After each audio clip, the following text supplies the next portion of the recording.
Hello there. Welcome to the latest episode of ActiveCollab Recaps. In June, we focused on making your planning and tracking even smarter.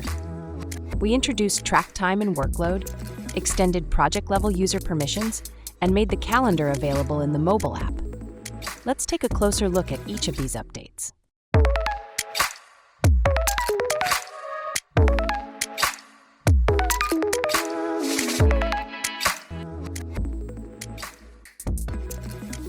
Track time and workload. You'll now see not just estimated time, but also tracked hours reflected in your team's capacity. Workload calculates how much time is left to complete a task based on estimates and hours already tracked, and distributes remaining time across the set date range.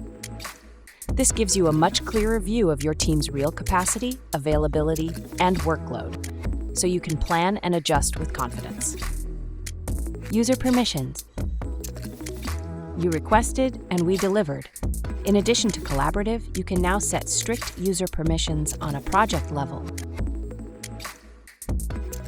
With strict permissions, your team members can complete, open tasks, move them to another task list, leave comments,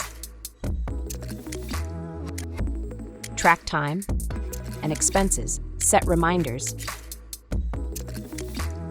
and manage subtasks.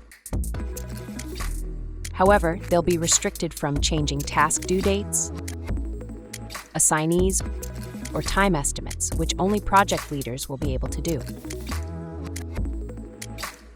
Mobile app calendar. Now you can view calendar events on the go. The mobile app has a new calendar section with dots under the dates showing when events are scheduled.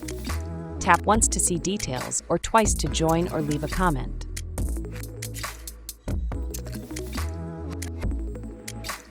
That's it for now. We hope you find this month's updates helpful. See you again in a few weeks.